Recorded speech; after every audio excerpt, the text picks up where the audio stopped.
Hi friends, welcome to Sindhuja Vaisu kitchen. இன்றைக்கி நம்ம பார்க்க போகிறது ஒரு ஸ்நாக்ஸ் ரெசிபி தாங்க பார்க்க போகிறோம். ஒரு 10 நிமிஷத்தில் டக்குன்னு செய்யக்கூடிய இந்த காரப்பொரி தாங்க இன்றைக்கி செய்ய போகிறோம். இது வந்து ரொம்ப கிறிஸ்பியாகவும் டேஸ்டியாகவும் ரொம்ப நல்லா இருக்குங்க. இதோட வந்து நம்ம பொட்டுக்கடலை, கடலை இதெல்லாம் சேர்க்குறனால இன்னும் ரொம்ப டேஸ்ட்டு கொடுக்குங்க. இது வந்து ஈவினிங் ஸ்நாக்ஸாக சாப்பிட்லாம். ரொம்ப அருமையாக இருக்குங்க. எல்லாருக்குமே ரொம்ப பிடிக்கும். வாங்க இன்றைக்கி இது எப்படி செய்கிறதுன்னு பார்க்கலாம். இப்போ காரப்பொரி செய்கிறதுக்கு நான் ஒரு பேனில் 2 ஸ்பூன் தேங்காய் எண்ணெய் சேர்த்துக்கிறேங்க. தேங்காய் எண்ணெயில் செஞ்சிங்கன்னா நல்லா வாசனையாகவும் நல்லா டேஸ்ட்டாகவும் இருக்குங்க. அதனால நான் தேங்காய் எண்ணெயில் சேர்த்துக்கிறேன். உங்கள்கிட்ட தேங்காய் எண்ணெய் இல்லைன்னா நீங்கள் வீட்டில் இருக்க எண்ணெயில் கூட செய்யலாம்.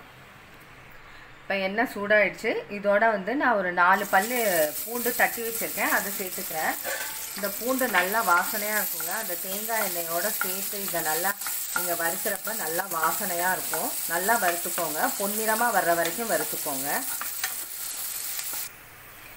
இந்த அளவு நல்லா பொன்னிறமாக வறுத்துக்கோங்க. இப்போ வறுத்தாச்சுங்க. இப்போ இது கூட நான் கொஞ்சமாக கருவேப்பிலையை நல்லா வாஷ் பண்ணிவிட்டு தண்ணி இல்லாமல் சேர்த்துக்கோங்க.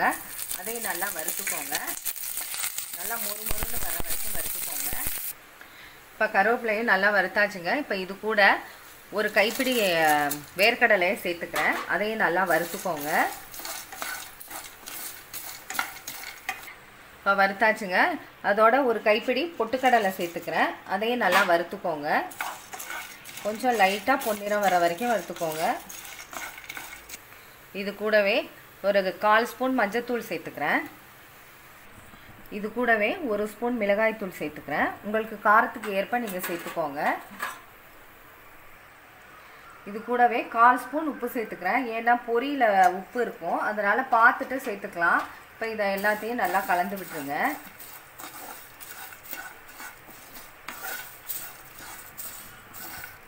இப்போ இது கூடவே 1 கப்பு பொரி சேர்த்துக்கிறேன். இப்போ பொரியும் சேர்த்துட்டு நல்லா லோ ஃப்ளேம்லேயே வச்சுக்கோங்க. நல்லா கலந்து விடுங்க. அந்த பொரியும் எல்லா மசாலாலாம் நல்லா கலந்து உங்களுக்கு மொறுமொறுன்னு வரணும். அது வரைக்கும் வறுத்து விடுங்க.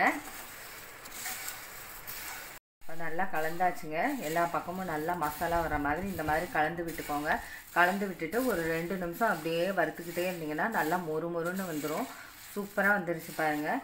இப்போ எல்லாம் ரெடி ஆகிடுச்சு. இப்போ இதை ஒரு பவுலுக்கு நம்ம மாற்றிக்கலாம்.